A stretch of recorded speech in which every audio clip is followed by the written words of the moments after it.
Bonjour à tous, aujourd'hui on se retrouve pour une nouvelle vidéo sur comment faire un teint léger et naturel avec un fond de teint fluide. Donc, pour se faire un beau teint, il faut tout d'abord appliquer une crème de jour. C'est très important d'appliquer sa crème de jour parce que ça va vraiment protéger votre peau et en même temps ça va l'hydrater, donc ça va vraiment apporter les besoins que vous avez.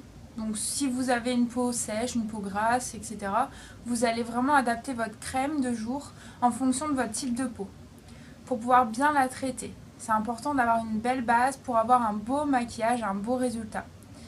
Donc après, une fois que vous avez appliqué votre crème de jour, vous allez appliquer un primer. Le primer, ça permet vraiment d'unifier le teint, resserrer les pores, matifier et ça protège la peau des pigments du fond de teint. Donc vous allez prélever environ une noisette, donc l'équivalent d'une pression en fait, sur votre main ou directement sur le pinceau. Et avec un pinceau plat, vous allez venir l'appliquer sur tout le visage.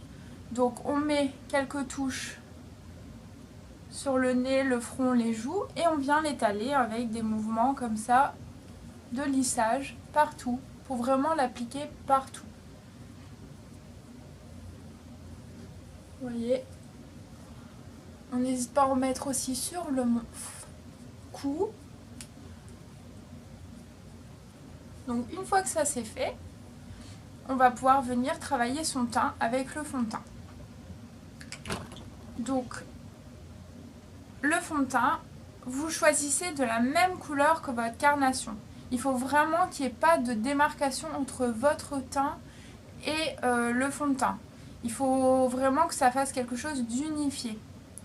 Donc après, si vous avez des doutes, etc., n'hésitez pas à demander à des conseillères qui vont vous répondre et qui vont vraiment regarder avec vous la bonne couleur.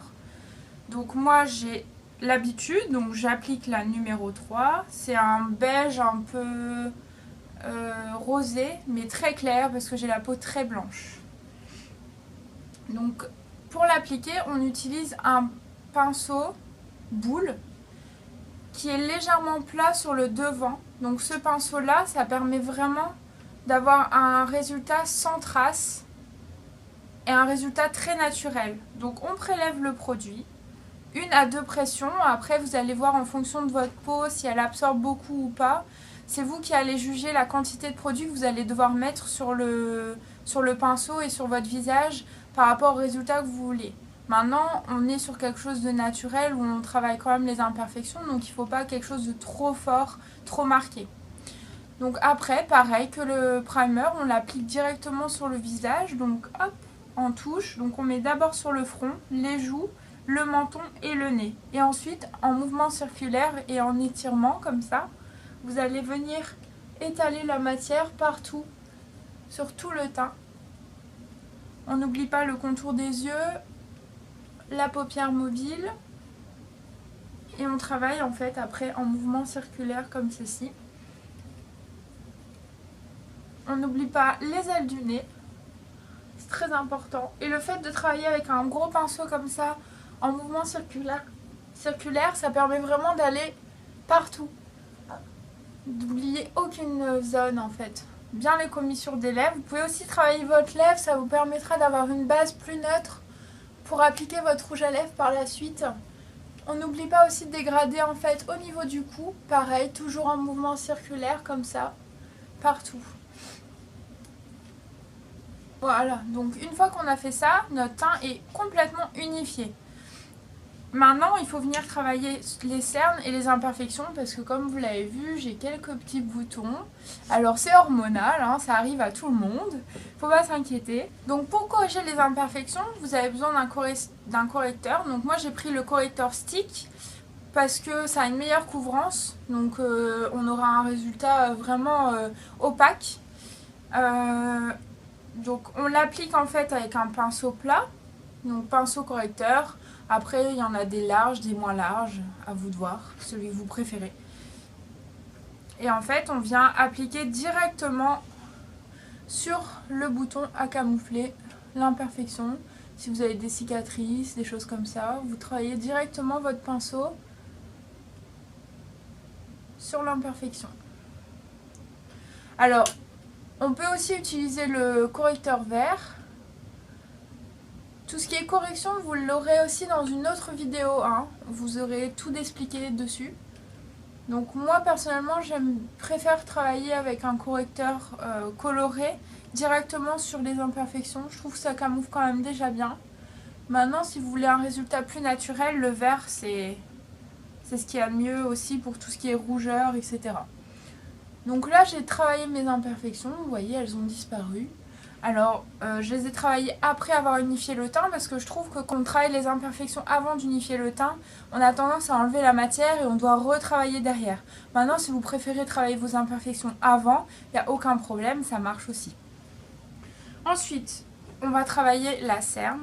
Donc la cerne, j'aime bien la travailler avec un correcteur fluide parce que comme j'ai la peau qui est fort déshydratée au contour des yeux, si je la travaille trop forte avec quelque chose de plus crémeux, j'ai un résultat plus marqué et je trouve qu'avec un fluide, on a un résultat beaucoup plus naturel. En plus, il faut savoir qu'en maquillage, plus on souhaite camoufler les choses, plus on met des choses grasses ou donc très couvrantes, on a automatiquement un résultat moins naturel. Donc si on veut travailler en fluidité avec un résultat très naturel, il vaut mieux travailler avec des choses légères, des matières légères, donc comme le fluide. Alors donc le fluide, vous avez un embout mousse qui va vous permettre d'appliquer des pointes en fait au niveau de votre cerne, comme ça. Hop. Donc vous voyez, j'ai mis des points sous mes yeux. Donc ça va vraiment permettre de corriger la cerne. Et avec mon pinceau plat, comme tout à l'heure, le pinceau correcteur, je vais venir la travailler en tapotement comme ça, pour vraiment répartir la matière sur tout l'œil. Hop. On peut aussi travailler légèrement en fait là dans le coin interne de l'œil pour apporter de la lumière et du coup avoir quelque chose, un œil très lumineux, un œil très ouvert, donc moins fatigué. Donc moi je travaille ma cerne vraiment sur tout l'espace sous l'œil parce que j'ai une cerne qui est marquée vraiment partout.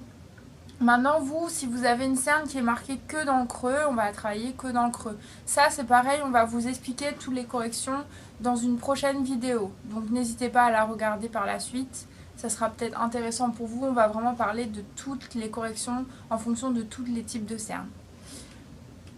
Donc on fait pareil de l'autre côté. On tapote pour répartir la matière. Donc pareil dans le coin interne de l'œil aussi.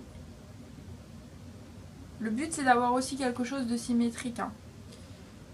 Et une fois que les corrections sont terminées, on va pouvoir fixer son maquillage. Donc pour cela, j'utilise la Magic Powder. C'est une poudre libre, transparente, qui a des micro-réflecteurs de lumière à l'intérieur. Donc elle permet vraiment d'unifier le teint, de complètement la lisser, de fixer votre fond de teint pour qu'il y ait une très bonne tenue tout au long de la journée. Et du coup, on a un teint bien mat et zéro défaut. Donc j'utilise un gros pinceau pour pouvoir l'appliquer. Donc on prélève la matière dans le pot directement dedans. Donc on a une grosse quantité sur le pinceau. Avec le bouchon, vous allez venir travailler votre matière dans le pinceau. Donc il y a des petites particules qui volent, mais c'est normal, la poudre libre c'est très volatile. Et ensuite on vient l'appliquer partout. Donc sur tout le visage, le front, les joues, le cou. Au niveau des imperfections, vous pouvez tapoter pour vraiment que comme on a mis une matière plus épaisse, il faut vraiment que les pigments, donc la poudre pénètre bien pour bien fixer. Pareil au niveau des yeux, on peut tapoter légèrement. Et après, on reprélève de la matière si besoin dans le capuchon et on vient retravailler son teint. Hop, partout. On peut reprélever de la matière. Ça sert à rien d'en mettre trop, hein. Une fois que vous voyez que c'est bien matifié et que le résultat vous convient. Après c'est à vous, c'est vous qui allez juger les quantités que vous allez avoir besoin pour votre teint. Voilà, donc là j'ai terminé mon teint. J'ai un teint unifié. On voit plus les imperfections. Donc maintenant, une fois que vous avez terminé ça, il vous restera plus qu'à appliquer votre blush ou la terre de soleil, ou les deux, on peut aussi. Mais ça, vous le verrez dans une prochaine vidéo. J'espère que cette vidéo vous a plu. N'hésitez pas à mettre un commentaire et un pouce bleu si c'est le cas. Et n'hésitez pas aussi à vous abonner sur notre chaîne. Je vous dis à bientôt pour une nouvelle vidéo.